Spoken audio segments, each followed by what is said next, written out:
Crypto Army, what up? DeFi Army, what up? It's your boy J-Rod. We back at it again. In today's episode on the Right Mindset Show, we're going to talk about not thinking too soon, not acting too fast. Make all of your moves calculated to avoid this mistake in investing, especially in DeFi, because the latest with Safemoon news is they have removed John Caroni as an official Safemoon user on Twitter. Now, he's locked up, so somebody made a call, an admin at the executive level, to remove him as an official Safemoon member on Twitter. That's huge. And then they made an announcement that they're going to continue moving forward with the project. And so what we're seeing here is we're seeing Safemoon operate like a company. Now here's the thing.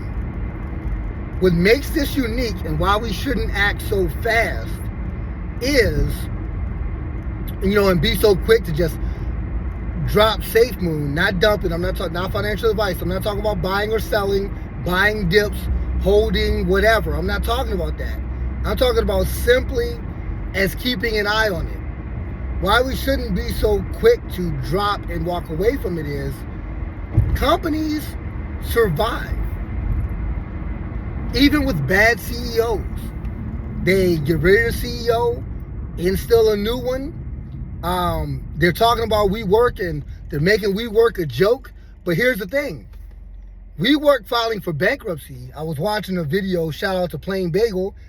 He probably, don't want me shouting him out because I'm DeFi, crypto, most of the things that he is against because he thinks they're too risky. But shout out Plain Bagel anyways. I watch your stuff too. I'm working on being a balanced person. So I'm taking risks and I'm being smart. You can do both if you have a system. Well, anyways, on Plain Bagel, he was talking about how WeWork filing for Chapter 11 bankruptcy doesn't mean the company's over. It means that they're going to take some harsh penalties, be able to get out from under their debtors, and if they shrink, then they'll survive. It's a survival tactic. So, yeah, they may never be mainstream, huge, covered on MSNBC every day, yada, yada, yada. But guess what? They cut back down to 200 stores and get their affairs in order and reach profitability, they'll survive. I literally, when I DoorDash, I stop off at WeWork out where I live. I still go to it. So we got to stop thinking that. And again, it's the machine. It's what we're programmed to think. But we gotta stop. I'm not saying. What I'm saying is we gotta stop going with the programming, like just taking what we're programmed. Like for example, out in Texas, out in Houston, Slim Thug. If you're in the rap, Slim Thug was a big rapper in the 2000s. He is not mainstream at all. Nobody's talking about him. But guess what? He's a millionaire because he's still doing shows in Texas. Still doing shows. Just dropped the album. But it's not mainstream. We got to stop thinking that if it's not on TV every day, it don't exist. We got to stop thinking like that, guys. That's crazy thinking. So again, WeWork can take this bankruptcy, and this is the purpose of bankruptcy. They can shrink, be under a lot, get out of a lot of bad debt, and get small enough to gain profitability, because they were making in their worst months, worst years, they were making over $300 million a year.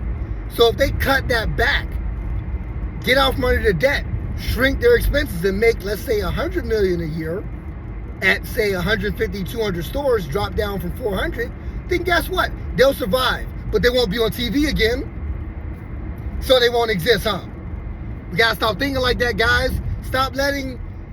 Again, I watch MSNBC. I watch the news, but I take from it. I do my own research, and then I come to my own conclusion.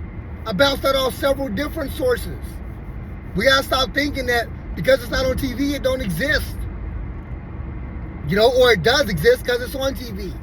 Nah, man. So again, Safemoon has a chance to, in my opinion, survive, and they're behaving like a company. They're starting to move like a company.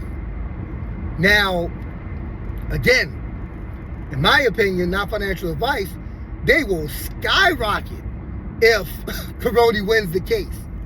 But even if he doesn't, and he goes down for years, the company can still survive because it's moving now like a company. Which, since we have the halvings, it can be buoyed. Now, again, none of this is financial advice. I'm just covering the news, and the news is that Caroni has been removed as an official Safemooner on Twitter. So he's no longer Safemoon official, if you look at the little thing. And they announced a statement basically distancing themselves from him. Now, this may have been a decision that was made, laterally or unilaterally, basically saying, hey, we're all in accord. Let's go ahead and separate from Caroni. And Caroni wants this so that the company can survive. And then if he wins the case, he'll be fine. He'll be able to be reinstalled. And if he doesn't, the company can go on without him. And so we don't know that.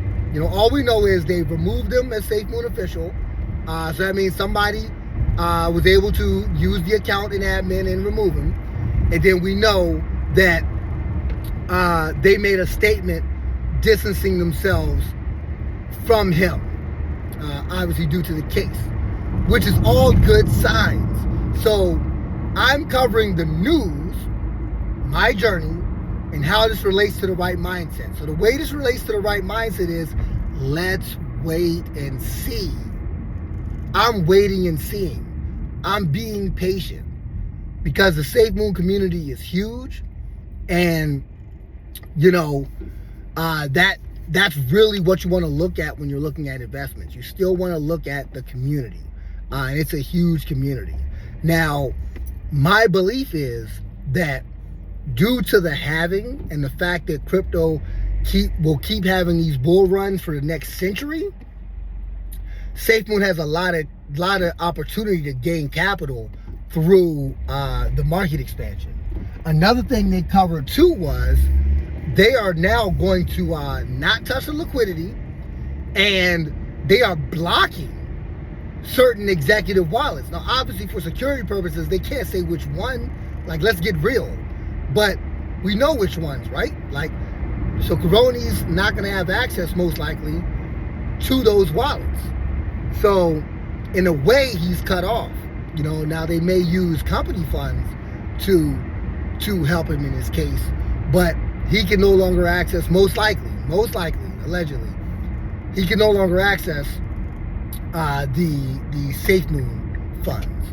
And so they did announce that too, that they're locking up specific executive wallets. And again, for security purposes, they're not going to say which ones, guys. Let's be real. Let's grow up here. Let's be some adults in the room. They can't say which ones. That's not a fair expectation to expect them to say, oh yeah, we locked up John Caroni's wallet, address number XO00024. Come on, guys. Like, come on.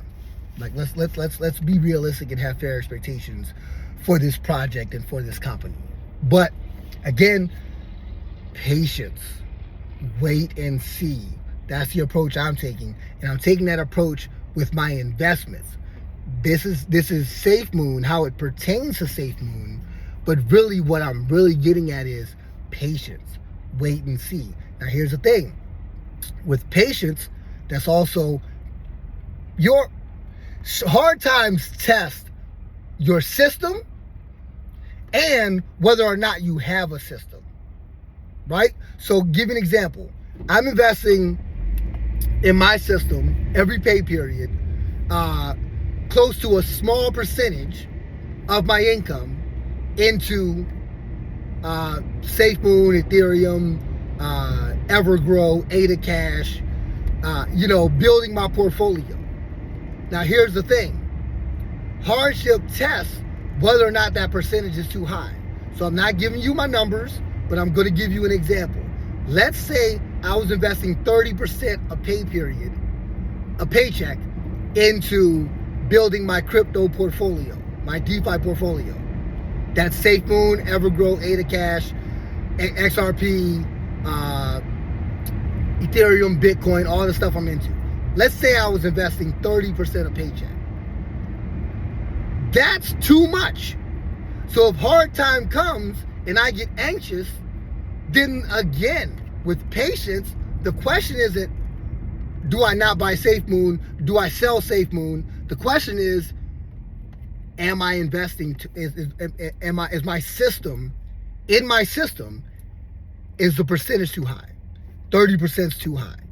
Now here's the thing. Let's go the opposite direction. Again, talking about how you're patient, right? Let's say I was investing 1% of my paycheck into Ethereum, Binance, Safemoon, Evergrow, ADA Cash, all the stuff I'm into. Let's say it was 1%. And Safemoon gets hit with the news. John Caroni, he locked up, whatever. We cooked, we done. And I'm like, man, I don't care. I'm still at the club. I'm still living, yada, yada, yada. I don't care. The question is, I should ask myself is, do I have too little invested? See, that's working on your system. That's the right mindset. If I don't care at all, maybe I need to get a little more skin in the game. If it's breaking my back and I'm angry, I'm hurt, I'm frustrated, I'm near suicidal, as reports have come out with some people who have lost in trades like FTX and stuff like that, am I investing too much? If I don't care, I'm still living my life, and I'm not even paying attention, I'm not even checking, am I investing too little? See, there is a right number that is, that didn't hurt me, let's wait and see, and I care enough to pay attention. There is a middle balance, I would say almost perfect number, where you care enough that you care enough to check, but you don't care enough to really be affected if anything happens. There is a perfect number, guys.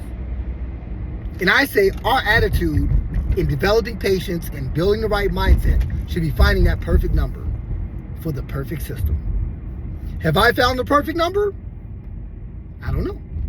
I feel like I found a close enough where like, hey, I'm paying attention, but if it goes, it goes. Let's ride. Bronco country, let's ride. You know what I'm saying? Like, you know what I mean? Like, so I ain't scared to lose it, and I'm also paying attention. But could I invest a little more? Could I invest a little less? But the thing is, I'm tweaking. I'm using tweezers. You know what I mean? I'm tweaking. Whereas, you don't want to be using grip pliers, like, having to, grab the huge, like, you don't want to be doing too much. You want to be precise with it. The best way I can explain it is, it's like, if you're a surgeon, right? How would you, if someone was operating on your family member, let's say it wasn't a serious like heart surgery. Let's say it was just like knee repair. Serious, but not like life-threatening knee repair. And you saw the doctor come in with a sword. He's like, sword. And like, what are you like, come on, man. Like, how good is that doctor if he needs a sword and an axe? You know what I mean? Like when, like the olden days when you had a disease, they just took an axe and hacked your leg off, burned the end, and voila, you're healed. You don't got a leg, but you're not going to die. I hope we evolve past that. But if that guy's coming in, scalpel, and he's like digging in, incising, tweezers, breaking it apart slowly and digging in and finding the exact ligament to repair, you're gonna be like, that's why I'm paying $50,000 for this surgery, because this guy is precise. So again, If you use imprecise methods and fail big, don't let the lesson be, oh, I shouldn't have bought that. Let the lesson be, oh, I wasn't precise. Next time I'll be much more precise. And so again, that precision lends itself to patience. So again, let's be patient, guys. That's what I'm doing. You know, I'm being patient. Not financial advice, but I'm being patient, and it's because I have a system that keeps me calm. That's what we got for today, guys. That's my freestyle for today. You know what to do. Like, comment, subscribe. Holla at your boy, Crypto Army, what up? DeFi Army, what up? We out of here.